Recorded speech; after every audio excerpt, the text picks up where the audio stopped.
So I saw this movie this week, and I was pleasantly surprised. When I saw the trailer, my immediate thought was, this looks okay, this could go either way. And I was kind of on the fence about seeing it, but then I saw Rotten Tomatoes had it at like 66%, which for a horror movie is like 110%. Rotten Tomatoes, in my view, has a notorious, and critics in general have a notorious bias against horror movies.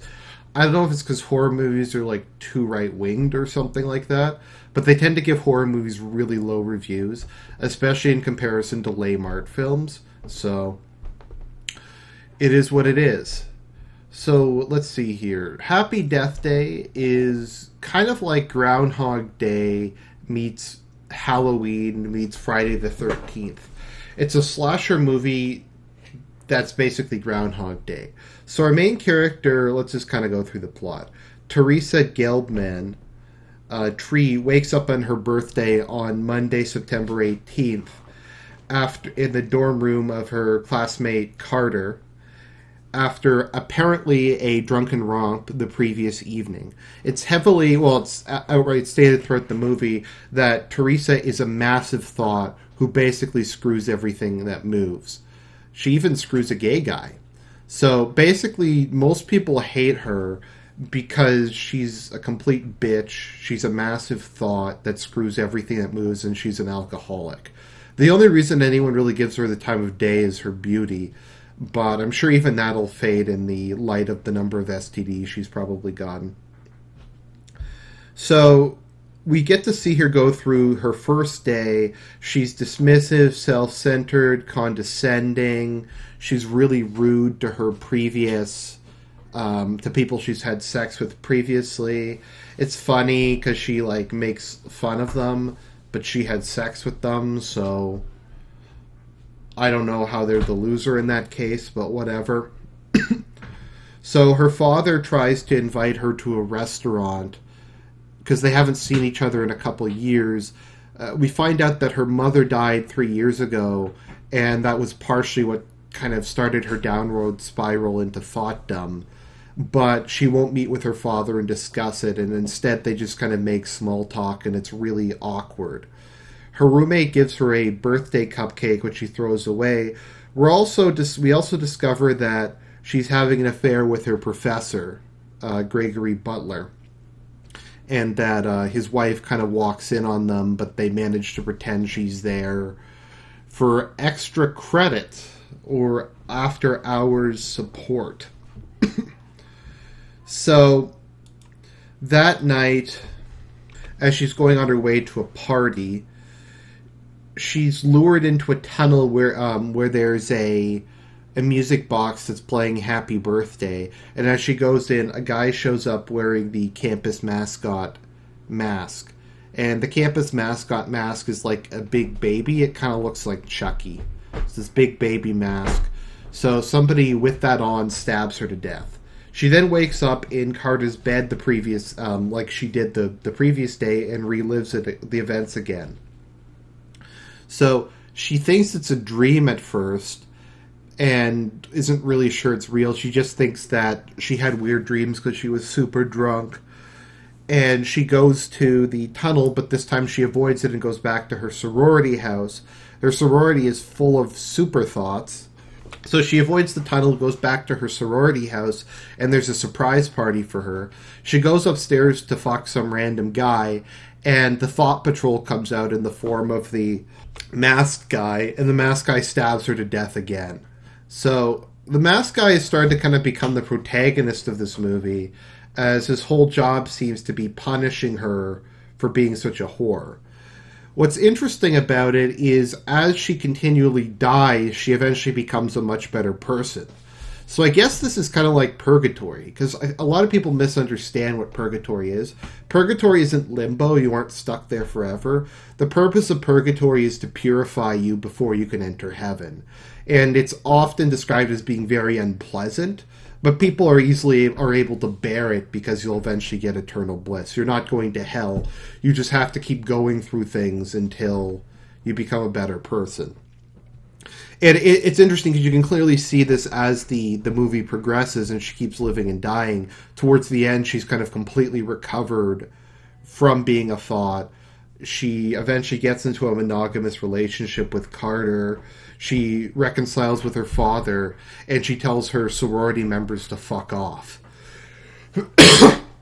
She also breaks up with the professor she's having an affair with. And as she kind of dies again and again, she kind of realizes what matters and what is just kind of fluff. Because seeing the actions of those around her again and again and again shows her just how shallow some of them are and how sincere some of the other people are. In particular, Carter dies for her in one of the timelines to try to protect her, and she realizes none of her other friends would do anything like that for her, and she kind of starts to return his affections. So basically, during the next loop, she goes to Carter and says, look, you basically have limitless lives. You're just going to keep dying. So just keep going through the day and trying to figure out who the killer is. So she spends the next couple loops trailing suspected classmates, and she can't figure out who the murderer is. Eventually she gets bludgeoned by a baseball bat, and after waking up goes to the hospital. She learns that she's retaining damage from the previous murders, is growing continually weaker. Eventually she'll just wake up dead, and the loop will come to an end. She's crossed off most of the rest of the cast as a potential murderer. So, in one scenario, she succeeds in leaving with her professor's car, and she's pulled over by a police officer and volunteers to get arrested. However, the killer shows up and runs down the officer and sets her car on fire, patrolling the thought. So eventually it comes out that a local serial killer is being held in a hospital on campus, and paying attention, she realizes that the serial killer keeps breaking out, and he's probably the one who's killing her, as she fits his profile. So she decides that what she has to do is kill him or stop him from breaking out. So she goes to the hospital to try to stop him, and it fails because he breaks out and he snaps Carter's neck. So Tree goes to a nearby bell tower and manages to subdue him with a crowbar. However, she realizes that if she ends the loop now, then Carter will remain dead. So she decides to hang herself from the tower in order to get one more chance. She has a plan to kill Toombs this time and prevent her death. So she goes around righting the various wrongs of her life. She ends the affair. She resolves the inner grief with her father. She gets into a relationship with Carter. She tells her selfish, bitchy, thoughtish roommates to fuck off, basically. And she succeeds in disarming Toombs and shoots him to death. So she celebrates her birthday in Carter's room and eats the cupcake that's given to her by her roommate, and she keeps acting like a complete bitch to her roommate. So she finally apologizes to her roommate and eats the cupcake that's given her. She wakes up the next morning and finds out that the loop is continuing to go. Even though she killed Toombs, she wasn't able to prevent the time loop from happening. So she returns to her room and decides that she's going to run away.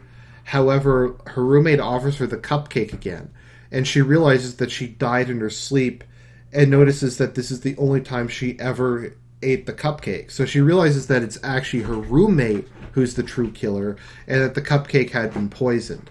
And she poisoned it for being a massive thought who stole a boy that her roommate was interested in. And that she's been repeatedly killing her day in and day out. However, her roommate is, of course, not aware of the loop. So confronting her about it, her roommate reveals that she's in fact the killer, and they have a big fight. Tree succeeds in shoving the cupcake in her face, forcing her to eat some of it, and then kicking her out of the window. So she falls to her death. Then her and Carter reconcile. I'm assuming all the other stuff she did in the previous day she redoes.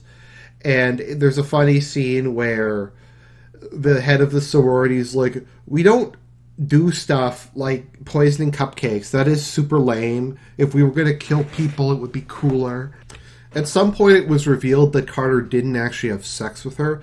Thank God, he would have gotten a bunch of STDs.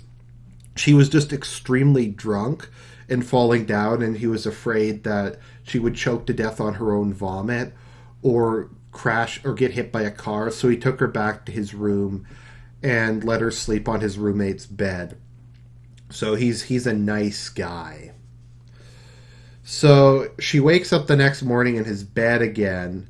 So I don't know if they had sex or not, but she wakes up in his bed the next day, and Carter does a freak out where he just acts like he does on every previous day, because there's like a sequence of events that happen where he's under his desk and he says something, her phone rings, etc. And it turns out that it's just a freak out, that he's there to just freak her out like the one last time. So yeah, the film ends with her becoming a better person. The murderer is punished, and yeah, everything seems to work out pretty well. It's an enjoyable movie. I liked it. As far as horror movies go, I like that it had a happy ending. I don't think enough horror movies have a happy ending, because I find a lot of horror should be cathartic at the end. Like, the characters completed the hero's journey. They've become a better person, a stronger person, and it's time for them to kind of go back and live their lives. I don't think that happens enough, but it happens in this movie, and I really liked it. So if you're in the mood for a good horror movie, or in kind of a horror movie that has a bit more going on than just slasher and gross out, then I'd recommend Happy Death Day. Besides that, you get to watch a lot of thoughts being patrolled, and that's always a good thing. Well, have fun, guys.